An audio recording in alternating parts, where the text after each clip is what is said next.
கர்த்தருடைய பரிசுத்த நாமத்திற்கு மகிமை உண்டாவதாக. இன்றைய வசனம் மத்தேயு 11வது அதிகாரத்தில் கூட நம்ம 28, 29 பார்க்கும் பொழுது, வருத்தப்பட்டு பாரம் சுமக்கிறவர்களே நீங்கள் எல்லாரும் என்னிடத்தில் வாருங்கள், நான் உங்களுக்கு இளைப்பாறுதல் தருவேன். எத்தனை பேருடைய வாழ்க்கையில் எல்லாம் இருக்கும், ஆனால் நிம்மதி இருக்காது, சமாதானம் இருக்காது. பணம் இருக்கும், எல்லாமே இருக்கும், ஆனால் சமாதானம் இருக்காது. இப்போ எத்தனை ஜனங்க பாரப்பட்டு கொண்டு இருக்கிறாங்க, நிம்மதியில்லை, என் வாழ்க்கையில் நிம்மதியில்லை, எத்தனை நாளைக்கு இந்த பாடு, எத்தனை நாளைக்கு இந்த வேதனை, எத்தனை நாளைக்கு இந்த கண்ணீர், என் வாழ்க்கையில் நிம்மதி இல்லையே, என் வாழ்க்கையில் சமாதானம் இல்லைன்னு சொல்லி பாரத்தோடு இருக்கிற ஒவ்வொருவரையும் தான் ஆண்டவர் அழைக்கிறாரு, என்கிட்ட வாங்க, என் சமூகத்துக்கு வாங்க, நான் உங்களுக்கு இளைப்பாறுதல் தருவேன். நிம்மதி இல்லைன்னு வேதனைப்பட்டுருக்கீங்களா? என் வாழ்க்கையில் இளைப்பாறுதலே கிடைக்காதா? ஏன் என் வாழ்க்கை மட்டும் இப்படி இருக்குது? கேள்வி கேட்டுக்கொண்டு இருக்கிற ஒவ்வொருத்தரையும் தான் கர்த்தர் அழைக்கிறாரு, என்கிட்ட வா, என்னிடத்தில் வாருங்கள், நான் உங்களுக்கு இளைப்பாறுதல் தருவேன். அப்போ ஆண்டவர்கிட்ட தான் நமக்கு இளைப்பாறுதல் எங்கே இருக்குன்னா ஆண்டவர்கிட்ட தான் இருக்குது. நமக்கு சமாதானம் எங்கே இருக்குன்னா ஆண்டவர்கிட்ட தான் இருக்குது. அடுத்து, நான் சாந்தமும் மனத்தாழ்மையுமாக இருக்கிறேன், என் நுகத்தை உங்கள் மேல் ஏற்றுக்கொண்டு என்னிடத்தில் கற்றுக்கொள்ளுங்கள், அப்பொழுது உங்கள் ஆத்துமாக்களுக்கு இளைப்பாறுதல் கிடைக்கும். அப்போ நம்முடைய ஆத்துமாக்களுக்கு இளைப்பாறுதல் கிடைக்கணும்னா முதலாவது ஆண்டவருடைய சமூகத்துக்கு நம்ம போகணும். ரெண்டாவது, ஆண்டவர்கிட்ட நம்ம கற்றுக்கொள்ளணும்.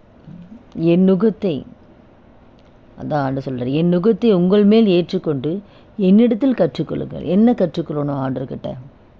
அவர் இந்த உலகத்தில் வாழ்ந்தார், எப்படி வாழ்ந்தார், அவர் எப்படிலாம் ஆண்டவருடைய சத்தத்துக்கு கீழ்ப்படிஞ்சார், அவருடைய கட்டளைக்கு நாம கீழ்ப்படும். அவர் பிதாவின் சித்தத்தை அவர் செய்தார்ல, பிதாவை சொன்னதெல்லாம் செய்தார்ல. அப்போ நாமளும் ஆண்டுடைய கட்டளைகளுக்கு நாம் கீழ்ப்படினோம். அதுதான் அவருடைய நுகம். அவரை போல் நம்ம வாழணும். அதுதான் அவருடைய நுகத்தை, என் நுகத்தை ஏற்றுக்கொள், அப்போ தான் நமக்கு இளைப்பாறுதல் கிடைக்கும். அவர் கட்டளை நம்ம ஏற்றுக்கொள்ளணும். இப்போ அவருடைய வார்த்தைகளுக்கு நம்ம கீழ்ப்படினோம். அப்போ கீழ்ப்படியும் போது தான், அவருடைய கட்டளைகளை ஏற்றுக்கொண்டு நம்ம நடக்கும் பொழுது தான் நம்முடைய வாழ்க்கையில் நம்ம இளைப்பாறுதலை பெற்றுக்கொள்ள முடியும். அதான் சொல்கிறேன், நான் சாந்தம் மனத்தாழ்மையாக இருக்கிறேன்னு, நீங்களும் அது போல் சாந்தமாக இருக்கணும், நீங்களும் அது போல் மனத்தாழ்மையாக இருக்கணும். என் நுகத்தை உங்கள் மேலே ஏற்றுக்கொள்ளுங்கள், என்னை பார்த்து கற்றுக்கொள்ளுங்கள், நான் எப்படி இந்த உலகத்தில் வாழ்ந்தேன், எப்படி நடந்தேன். அப்போ ஆண்டரை போல் நம்ம வாழும்போது தான் நமக்கு ஒரு இளைப்பாறுதல் கிடைக்கும், நம்ம ஆத்துமாக்களுக்கு இளைப்பாறுதல் கிடைக்கும். அவர் எல்லா சூழ்நிலையுமே அந்த சாந்தத்தை ஆண்டவர் சாந்தமாக நடந்தார், எல்லாச்சும் தாழ்மையை வெளிப்படுத்தினார். அந்த தாழ்மை நம்மக்கிட்ட இருக்கா? அந்த சாந்தம் நம்மக்கிட்ட இருக்கா? அவரை போல் நம்ம வாழறோமா? அவரை போல் நம்ம நடக்கிறோமா? அவரை பார்த்து நம்ம கற்றுக்கொள்ளணும். கிறிஸ்துவ இருக்கிற சிந்தை தான் நமக்குள்ளே இருக்கணும். அவர் தான் நமக்கு ரோல் மாடலே ஏசப்பா தான்.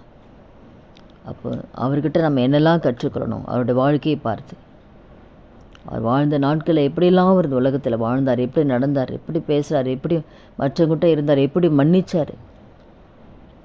அப்போ அவரை பார்த்து நம்ம கற்றுக்கொள்ளும் போது நம்முடைய ஆத்துமாக்களுக்கு இளைப்பாறுதல் கிடைக்கும்.